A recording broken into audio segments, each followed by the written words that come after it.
Help me reach 1,000 subscribes. Support the video with a like and leave your thoughts in the comments. I read every comment. Thanks. I never thought a single name could change the temperature of a room, but that night it did.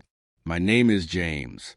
I'm 38, work in logistics, predictable hours, predictable life. Elizabeth used to joke that I was the most consistent thing in her world. At the time, I thought it was a compliment. Elizabeth and I had been married for 11 years.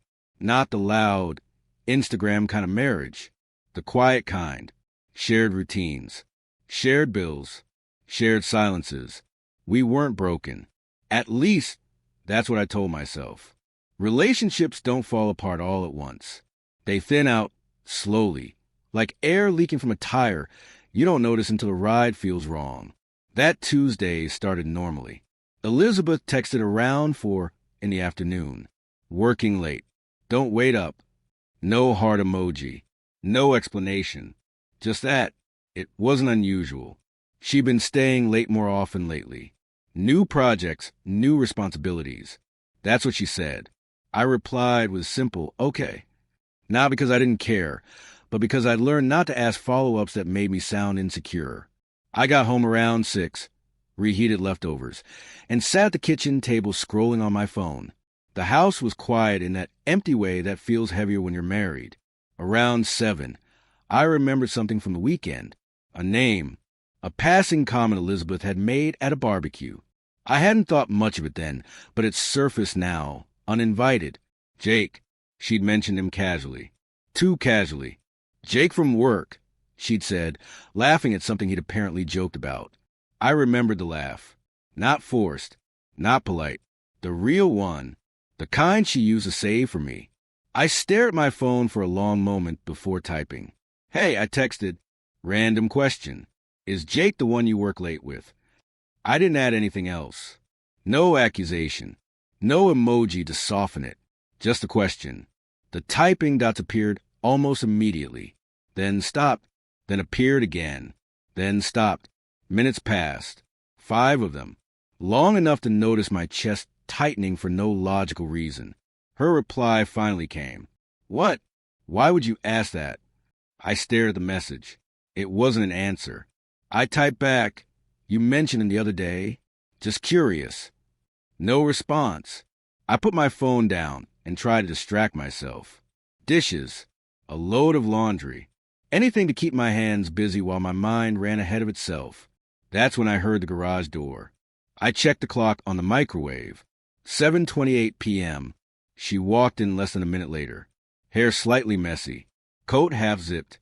Eyes avoiding mine in a way I hadn't noticed before because I wasn't looking for it. You're home early, I said, keeping my voice neutral. She froze for half a second. Just enough. Yeah, meeting got canceled. I nodded. Didn't challenge it. Didn't mention the timing. Didn't mention the text. She set her bag down too carefully, like she was aware of every movement. We stood there, the space between us louder than any argument we'd ever had. I realized something in that moment. She hadn't come home because work ended. She'd come home because I asked about Jake. If this has resonated with you so far, take a second to hit like, so this story can reach more people who've lived through quiet moments like this. Dinner passed in polite conversation. Weather. Groceries. Nothing real. Elizabeth kept checking her phone face down on the table. When I asked how work was, she said fine and changed the subject. I watched her the way you watch someone when you're trying to memorize details you might need later. After we cleaned up, she said she was tired and went upstairs. I stayed behind, sitting in the dark living room, replaying the sequence in my head. The text, the delay, the garage door, 20 minutes. That number kept circling back.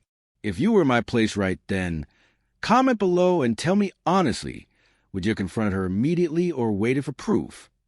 I didn't sleep much that night. Not because I was angry, because I was alert. There's a difference. Anger is loud. Awareness is quiet and relentless. Around 3 a.m, Elizabeth's phone buzzed on a nightstand.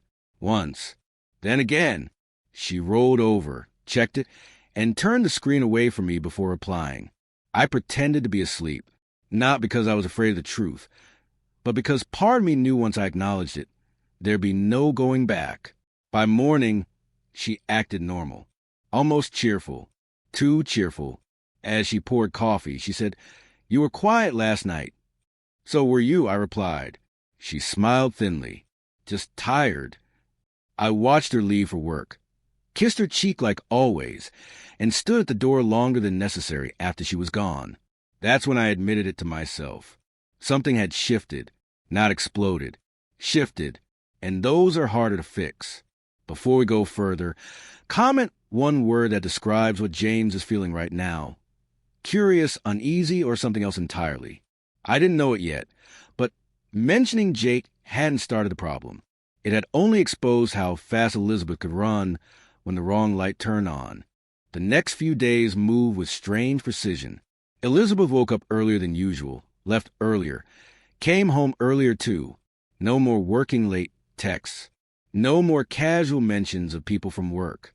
It was as if the name Jake had been erased from her vocabulary. But erasing a word doesn't erase what it changed. I didn't bring it up again, not because I was afraid of the answer, but because I wanted to see what happened when I stopped filling the silence for her. And something interesting did happen. She started talking more, explaining things I hadn't asked about, over-detailing meetings, mentioning co-workers by full names, as if transparency could be manufactured after fact.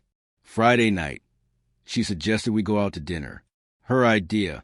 That alone felt like a shift. We sat across from each other, in a place we'd been to dozens of times. Same menu, same lighting, different energy. Halfway through, she reached across the table and touched my hand. "You felt distant lately," she said. I looked at her hand on mine, and then at her face.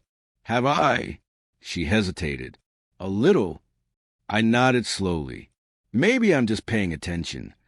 Her fingers pulled back. The rest of dinner passed quietly. Later that night, as she slept, her phone lit up again. I didn't grab it. I didn't need to. The name flashed clearly before the screen dimmed. Jake. I felt something settle in my chest then. Not rage. Not heartbreak. Certainty. People think betrayal always arrives with drama. Sometimes it shows up calmly, like a fact you can no longer unsee. The next morning, I didn't confront her. I didn't accuse her. I asked a single question while we drank coffee. "Are you happy?" I said. She looked startled. "Why?" "Just answer." She stared into her mug longer than necessary. "I don't know." That was the answer. I told her I was going for a drive. Instead, I went to my office and requested the afternoon off. I didn't need time to think. I needed time to accept what thinking had already concluded. By the time I got home, Elizabeth was sitting on the couch, phone in her hands, eyes red. "He knows," she said quietly. I didn't ask who. She admitted everything without being prompted. Emotional first, then physical. Not a mistake. A pattern. She said it had just happened. I let her talk until she ran out of words. "I came home early that night," she added, "because I panicked." I nodded. "I know." There was nothing left to argue about. I packed a bag calmly. She cried. I didn't. I told her I'd be staying with a friend for a while. She asked if this meant we were over. "Yes," I said. "It means I stopped pretending." If this story hit close to home, share it with someone who understands how quiet betrayals feel, even when no one else sees them. Weeks later, I filed for divorce. Not out of revenge. Out of respect for myself. Elizabeth didn't fight it. Jake disappeared from her life almost immediately. Funny how temporary permanent choices can be. Looking back, the moment that mattered most wasn't the confession. It wasn't the proof. It was the way she came home 20 minutes after I mentioned his name. That was when her instinct betrayed her before her words ever could. If you were James, do you think you would have left immediately or tried to rebuild? Comment your perspective and let's talk about it. I'm not bitter. I'm clearer. I sleep better now. The house is quieter, but the silence no longer feels heavy. It feels honest. Before you go, if you found value in this story, like the video, comment your thoughts and subscribe for more real stories about trust, boundaries, and self-respect.